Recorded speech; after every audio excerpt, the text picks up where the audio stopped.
ದೇವರು ತಡ ಮಾಡಿದರೂ ನ್ಯಾಯವನ್ನೇ ಮಾಡ್ತಾನೆ ಹೊರತು ಅನ್ಯಾಯವಂತೂ ಮಾಡೋದಿಲ್ಲ. ತಡ ಆಗೋದರ ಹಿಂದೆ ಅದ್ಭುತಗಳೇ ನಡೆಯುತ್ತವೆ. ನಾವು ಕಾದು ನೋಡಬೇಕಷ್ಟೇ.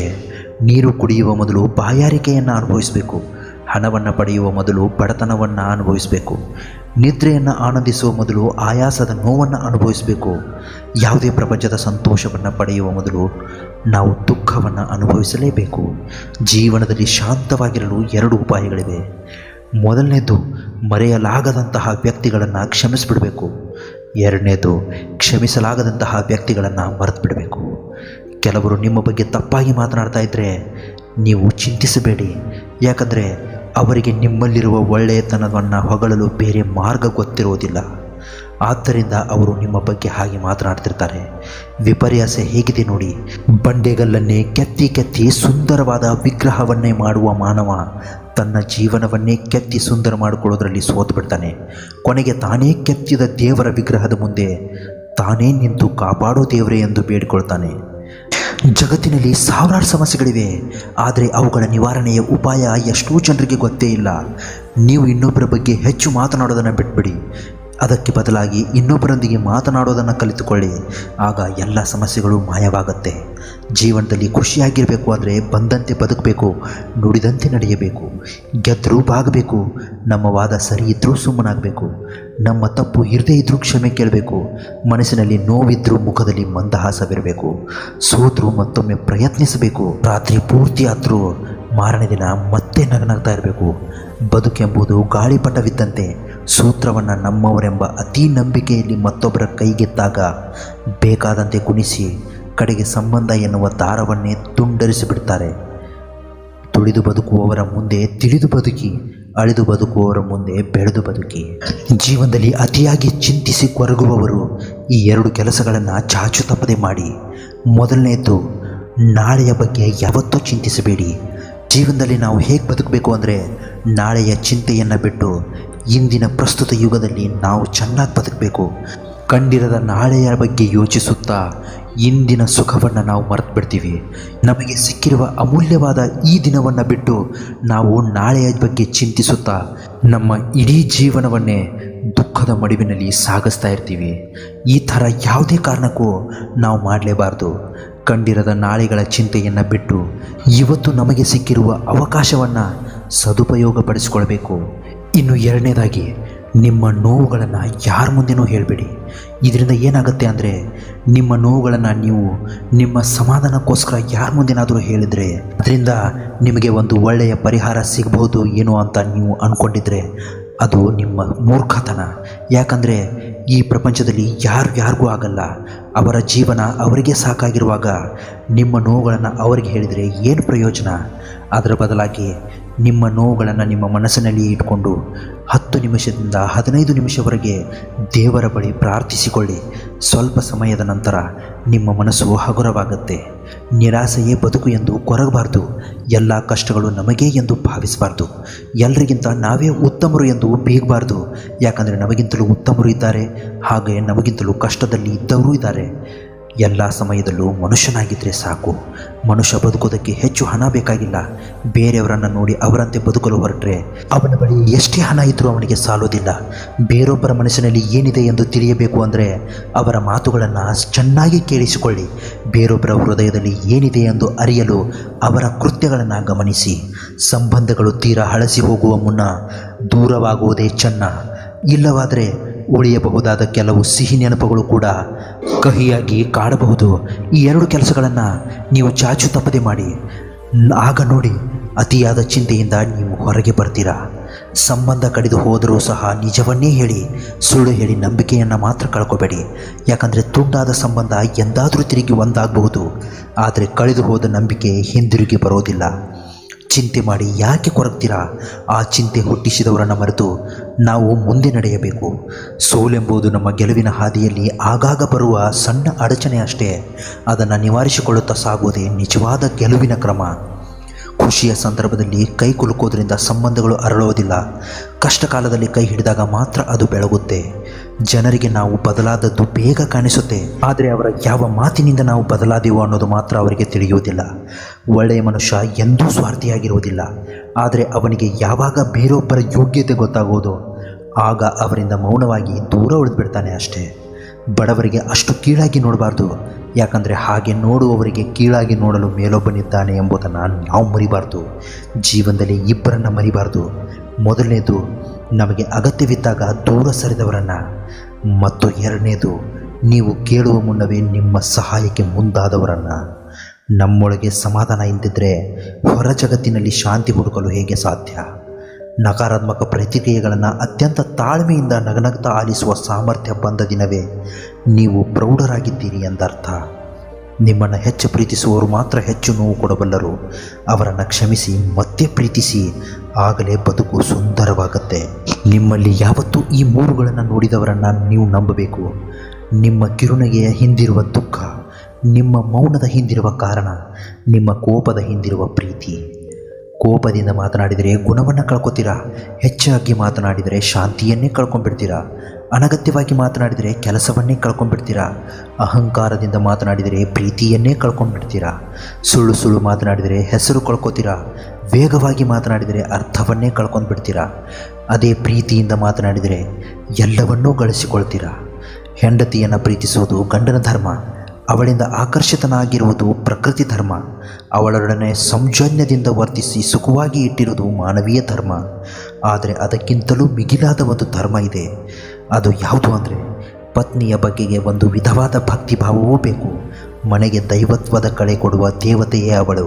ಆದ್ದರಿಂದಲೇ ನಮ್ಮವರು ಅವಳನ್ನು ಎಂದೂ ಗೃಹಲಕ್ಷ್ಮಿ ಅಂತಲೇ ಕರೀತಾರೆ. ಹೂವಿನಲ್ಲಿರುವ ಪರಿಮಳವನ್ನು, ಎಳ್ಳಿನಲ್ಲಿರುವ ಎಣ್ಣೆಯನ್ನು, ಕಟ್ಟಿಗೆಯಲ್ಲಿರುವ ಬೆಂಕಿಯನ್ನು, ಹಾಲಿನೊಳಗಿರುವ ತುಪ್ಪವನ್ನು, ಕಬ್ಬಿನೊಳಗಿರುವ ಬೆಲ್ಲವನ್ನು, ಅದೇ ರೀತಿ ನಮ್ಮ ದೇಹದೊಳಗಿರುವ ಆತ್ಮವನ್ನು ವಿವೇಕದಿಂದ ನೋಡಬೇಕು. ಒಬ್ಬರ ಸರಳ ಸ್ವಭಾವ ಅವರ ಬಲಹೀನತೆ ಅಲ್ಲ. ಪ್ರಪಂಚದಲ್ಲಿ ನೀರಿಗಿಂತ ಸರಳವಾದದ್ದು ಯಾವುದೂ ಇಲ್ಲ. ಆದರೆ ಅದರ ರಭಸಕ್ಕೆ ಎಲ್ಲವನ್ನೂ ಗೆಲ್ಲುವ ಸಾಮರ್ಥ್ಯವಿದೆ. ಕೈಯಲ್ಲಿರುವ ರೇಖೆಗಳನ್ನು ಅಥವಾ ಹಣೆಯಲ್ಲಿ ಕಾಣದ ಬರಹವನ್ನು ನಂಬಿ ಕುರುಡು ಜೀವನ ನಡೆಸೋದಕ್ಕಿಂತ ನಮ್ಮ ತಲೆಯಲ್ಲಿರುವ ಜ್ಞಾನವನ್ನು ಮತ್ತು ಮನಸ್ಸಿನಲ್ಲಿರುವ ಆತ್ಮವಿಶ್ವಾಸವನ್ನು ನಂಬಿ ಅರ್ಥಪೂರ್ಣವಾದ ಪ್ರಾಮಾಣಿಕವಾದ ಜೀವನ ನಡೆಸಿದರೆ ಈ ಪ್ರಪಂಚದಲ್ಲಿ ಯಾವುದೂ ಅಸಾಧ್ಯವಲ್ಲ. ಯಾವ ವಿಚಾರವಾದರೂ ಸರಿ, ಚೆನ್ನಾಗಿ ನೋಡಿ ಕೇಳಿ ಆಮೇಲೆ ಮಾತನಾಡಿ. ಕಣ್ಣೆರಡು ಕಿವಿ ಎರಡು ಒಂದೇ ಬಾಯಿ ಇರುವುದು ಅದಕ್ಕೆ. ಚಾಡಿ ಹೇಳಿ ಒಬ್ಬರಿಂದೊಬ್ಬರಿಗೆ ಕಲಹಗಳನ್ನು ತಂದಿಡುವವನು ಬೇರೆ ಪಾಪಗಳನ್ನು ಮಾಡಬೇಕಾಗಿಲ್ಲ. ಕೆಲವರಿಗೆ ಬೇರೆಯವರ ಕಾಲು ಎಳೆಯೋದೇ ಕೆಲಸ, ಅದನ್ನೇ ಸಾಧನೆ ಅಂದ್ಕೊಂಡ್ಬಿಟ್ಟಿರ್ತಾರೆ. ಆದರೆ ಅವರಿಗೆ ಗೊತ್ತಿರೋದಿಲ್ಲ, ಬೇರೆಯವರಿಗೆ ಕೇಡು ಬಯಸಿ ಉದ್ಧಾರ ಆಗಿರೋರು ಚರಿತ್ರೆಯಲ್ಲೇ ಇಲ್ಲ ಅಂತ. ಕಷ್ಟಕ್ಕೆ ಆಗದ ಮಕ್ಕಳು, ಬಡತನ ಹಂಚಿಕೊಳ್ಳದ ಪ್ರೀತಿ, ತಮಾಷೆಗೆ ಸಹಿಸದ ಸ್ನೇಹ, ಬೆಳವಣಿಗೆ ಬಯಸದ ಬಂಧುಗಳು, ಗೆದ್ದರೆ ಅಸೂಯೆ ಪಡುವ ವೈರಿಗಳು, ಇವರೆಲ್ಲ ಇದ್ದರೆ ಎಷ್ಟು ಹೋದರೆ ಎಷ್ಟು. ದಾಹವೆಂದು ನೀರು ಕೇಳಿದವನ ಜೀವ ಉಳಿಸದೆ ಶವಕ್ಕೆ ಅಮೃತ ಸುರಿದರೆ ಏನು ಬಂತು ಫಲ? ತಂದೆ ತಾಯಿಯರ ಸೇವೆಯನ್ನು ನೀವು ಮಾಡದೆ ನಿತ್ಯ ಶಿವಪೂಜೆ ಮಾಡಿದರೆ ಏನು ಬಂತು ಫಲ? ಸಕಲ ಪ್ರಾಣಿಗಳಲ್ಲಿ ದಯೆಯನ್ನು ನೀವು ತೋರದೆ ನಿತ್ಯ ಗುರುಬೋಧನೆಯನ್ನು ಕೇಳಿದರೇನು ಬಂತು ಫಲ? ಹಸಿದು ಬಂದ ಮನುಜನಿಗೆ ಹಿಡಿ ಅನ್ನ ನೀಡದೆ ಕೋಟಿ ಹಣದಾನ ಮಾಡಿದರೇನು ಬಂತು ಫಲ? ನಿಮ್ಮ ಮನವನ್ನು ಕಡು ಶುದ್ಧವಾಗಿಸದೆ ಬರೀ ತನುವನ್ನು ಮಡಿ ಮಾಡಿ ಏನು ಫಲ? ಜ್ಞಾನಿಗಳ ಸಂಘದಲ್ಲಿ ಅರಿವು ನೀವು ಪಡೆಯದೆ ವೇದಶಾಸ್ತ್ರಗಳನ್ನು ಓದಿದರೇನು ಬಂತು ಫಲ? ಮೌನ ಮನಸ್ಸನ್ನು ಶುದ್ಧಿ ಮಾಡಿದರೆ ಸ್ನಾನ ದೇಹವನ್ನು ಶುದ್ಧಿ ಮಾಡುತ್ತೆ. ಧ್ಯಾನ ಬುದ್ಧಿಯನ್ನು ಶುದ್ಧ ಮಾಡಿದರೆ ಪ್ರಾರ್ಥನೆ ಆತ್ಮವನ್ನು ಶುದ್ಧಿ ಮಾಡುತ್ತೆ.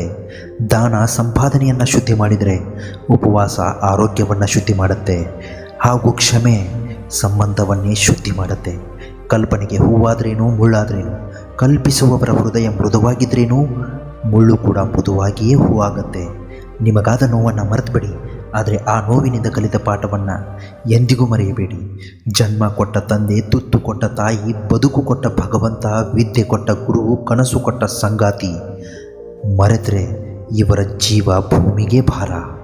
ಚಿಂತೆ ಮಾಡುವುದು ನಿಜಕ್ಕೂ ವ್ಯರ್ಥ.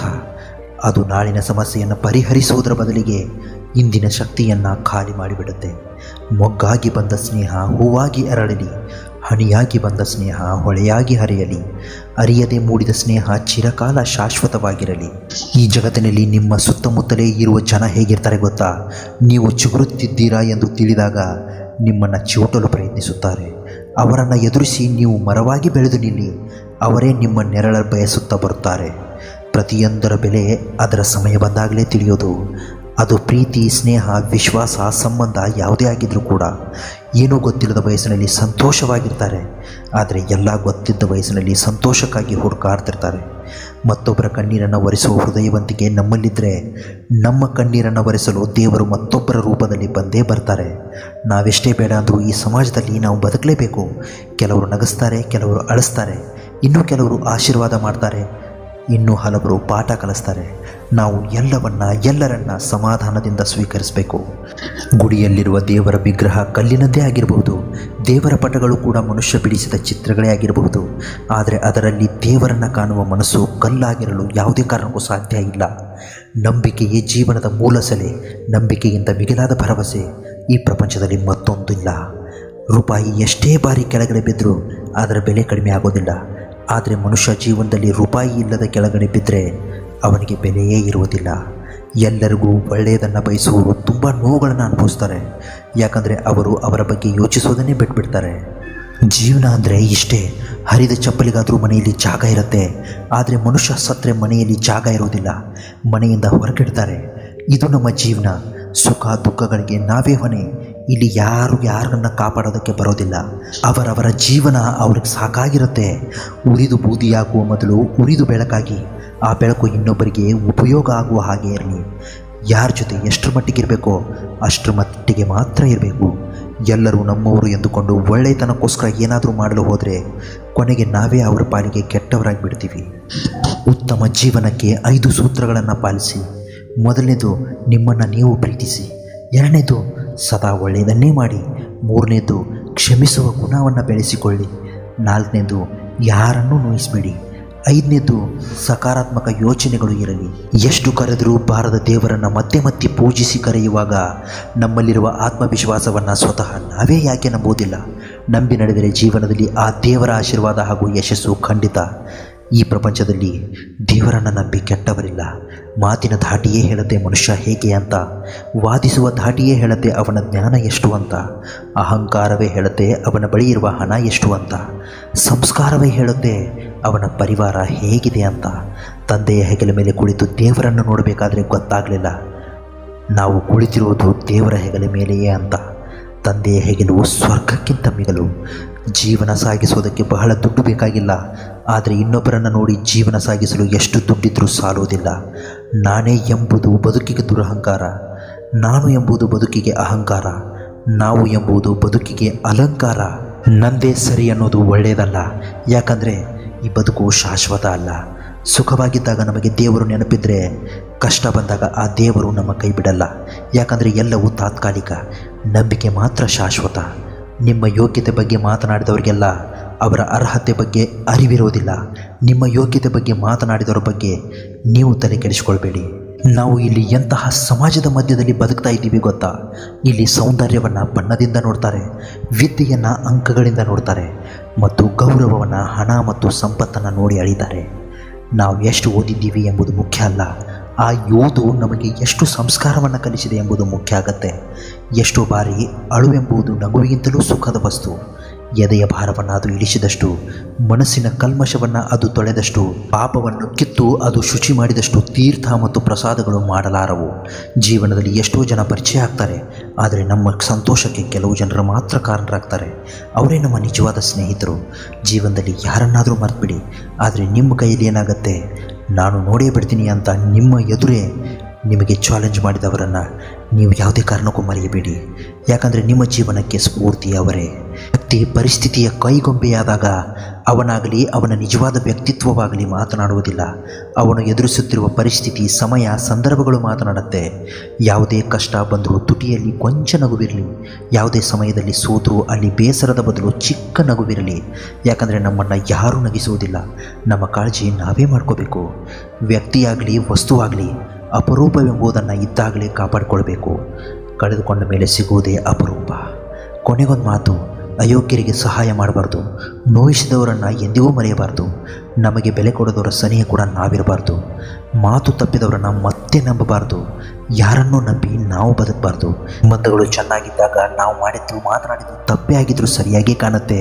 ಅದೇ ಆ ಸಂಬಂಧ ಹಳಸಿ ಹೋದಾಗ ನಾವು ಮಾಡ್ತಾ ಇರೋದು ಸರಿಯಾಗಿದ್ದರೂ ಕೂಡ ತಪ್ಪಾಗಿಯೇ ಕಾಣುತ್ತೆ. ಈ ಜೀವನವೇ ಹೇಗೆ, ಅವರಿಗೆ ಹೇಗೆ ಬೇಕೋ ಹಾಗೆ. ಇಂತಹ ಮತ್ತಷ್ಟು ಮೋಟಿವೇಶ್ನಲ್ ನುಡಿಮುತ್ತುಗಳೊಂದಿಗೆ ಹಾಗೂ ಬದುಕು ಬದಲಿಸುವಂಥ ಅತ್ಯದ್ಭುತ ಕಥೆಗಳೊಂದಿಗೆ ಮತ್ತೊಂದು ವಿಡಿಯೋದಲ್ಲಿ ತಪ್ಪದೇ ಸಿಗ್ತೀವಿ. ಒಂದು ವೇಳೆ ನೀವು ಚಾನಲ್ನ ಸಬ್ಸ್ಕ್ರೈಬ್ ಮಾಡಿಲ್ಲ ಅಂದರೆ ದಯವಿಟ್ಟು ಸಬ್ಸ್ಕ್ರೈಬ್ ಮಾಡ್ಕೊಳ್ಳಿ. ನಮಸ್ಕಾರ, ಎಲ್ರಿಗೂ ಒಳ್ಳೆಯದಾಗಲಿ.